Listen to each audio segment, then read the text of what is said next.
everybody, today we're going to make a Asian inspired London broil. This is something I kind of came up with on my own, but borrowed a little bit from what I found online. This recipe is kind of awesome, so I thought I'd go ahead and make a how-to on this if anybody has a desire to make a London broil that's really freaking good. To start off with, we just went to our local Giant, got a London broil. Nothing special about it. It is a prime beef London broil, so bonus points for that. You're going to need brown sugar, soy sauce. I recommend the low sodium, works out fine. You're going to need some sesame oil, tamari sauce,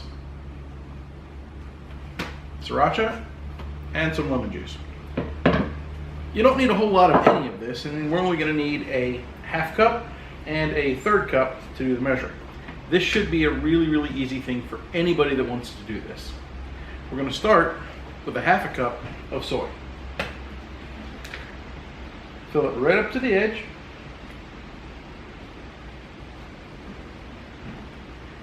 We're going to put that in. Then we're going to go with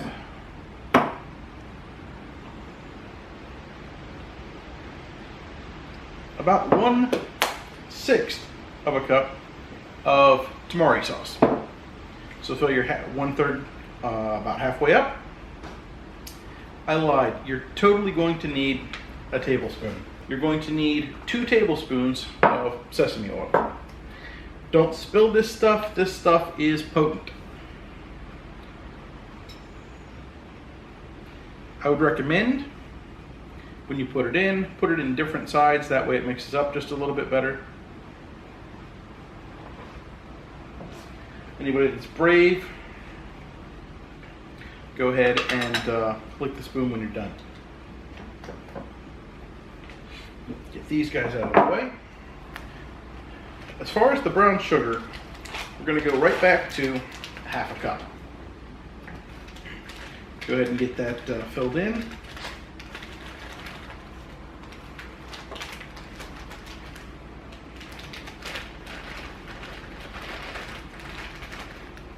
Now, this is going to take some time because once we get this particular part done, we're going to have to sit there and let this thing marinate for hours. I recommend overnight, but if you can't pull off overnight, you should be pretty okay with doing it for several hours. Yesterday we did this as a test, and I think we did this for, I don't know, 6 or 7 hours. Go ahead and mix all this up and turn it into a sludge, as it were. You'll notice I'm using a metal pan for this. I don't know why. You could put it in a bag, put it in the fridge.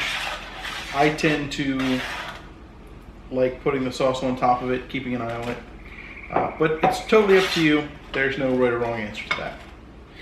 For the lemon juice, you don't need a whole lot, so we're going to go with, again, probably about 1/6 of a cup.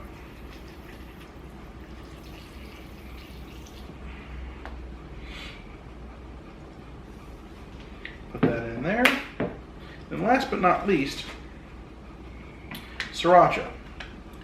This, with this recipe, can make things just a tad bit on the spicy side if you go overboard. I would recommend that if you like spicy, just go hog wild, do your thing. If you're not into spicy, I would recommend about 2 tablespoons. And even then, it's still going to come out a little spicier than you think. This stuff actually heats up quite a bit towards the end. I'll explain why though. Once you get everything mixed up, see if it's right. It's about right. What we're going to do now is we're going to go ahead and put the meat in. We'll let it sit for as long as you want. Like I said, overnight's great. 2 days from what I gather will be amazing. We're going to let it sit in here. When we're done, we'll take it out to the grill. We're going to grill it out there. We'll cover that at that point. The reason I'm telling you this now before we go and do all that when you take it out, save the sauce. We're going to put this in a skillet over here on the stove later on in the process. And this is actually going to become the sauce that goes on it when you're done marinating it. It's fantastic if you do it like this.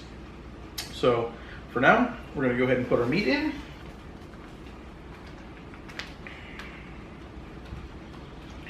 And we're just going to plop it right on in there like that.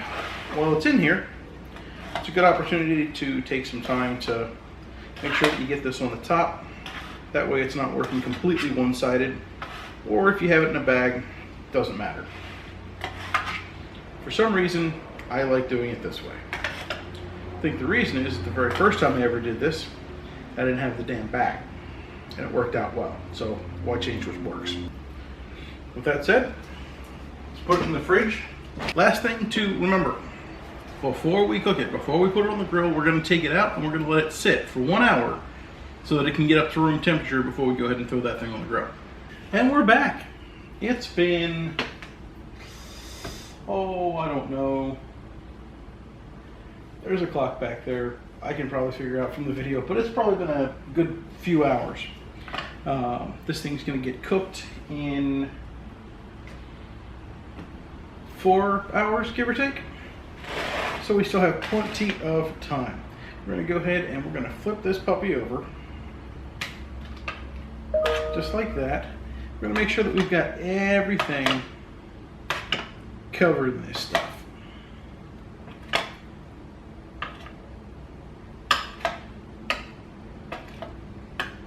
As I said before, if you're doing this with a big freezer bag, you shouldn't have to worry about this, but in the event that you're doing this the way that I am, you're gonna have to give it a little bit of time and attention. We'll revisit this again, probably closer to cooking time. Okay, so we're back. Someone has finally gotten home from work as she sits back there in pink. We went ahead and we took our meat out about an hour and a half before we wanted to cook it. Let it warm up, get room temperature. And we've gone ahead and thrown it on the grill. We're going to leave it on the grill on kind of like a medium high. And it's going to take until it's done. That's somewhere around 15, 18 minutes, somewhere around there,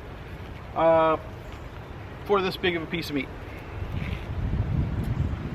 If you want it more well done, go a little bit longer. This should take it right around medium, give or take. Leave it on for about 8 minutes. Rotate 45 degrees. Give it another 3 or 4 minutes, and then do the same thing on the other side. That's going to get you your pretty meat char grill marks that everybody seems to like that I don't care about. But what you're really looking for is the caramelization that's going to happen on this. Because of that brown sugar, it's going to be really, really good. I mean, like, really good. So give that a whirl. Go ahead and cook it, put it on the grill, have some fun with it, and we'll check back once this thing is a little further along. Done our first 45-degree flip.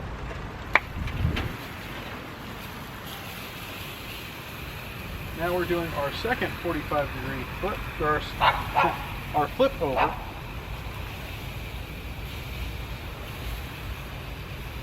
And what I like to do right about now, especially since I'm the cook and I can do whatever the hell I want, get a knife.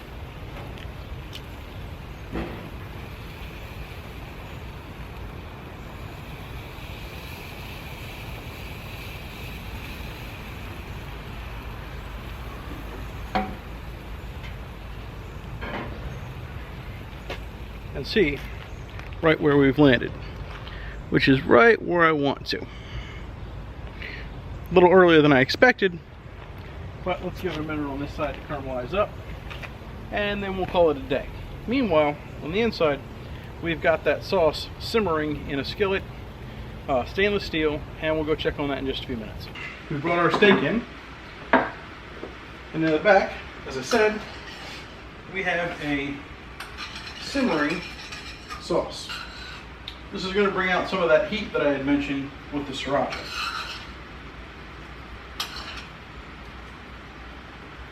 You only need to let that simmer for a minute or two, so you don't have a whole long time to wait.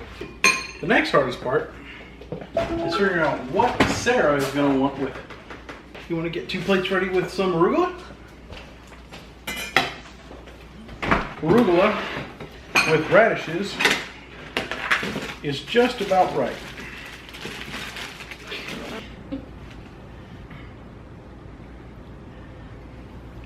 Alright, next we'll get our big honkin' slab o meat. Remember to cut against the grain, not with the grain.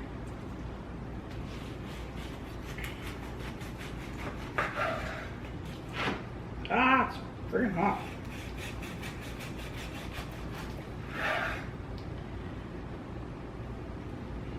Damn, I got that right on.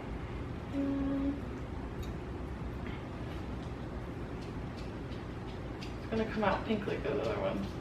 It's not, that is medium rare. I'll take this one and this one and that one. But don't put them on my plate because I want to chop them into small pieces. Would you like me to just chop them for you? That'd be great.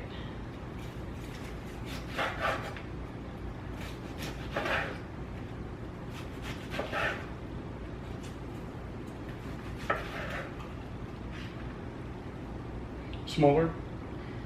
That's fine. So hoping for a little more bite-sized, but it's better than thick slabs of meat. Can I try it, or are you gonna give my hand? Try it. Oh, it's so good. That crusty end bit.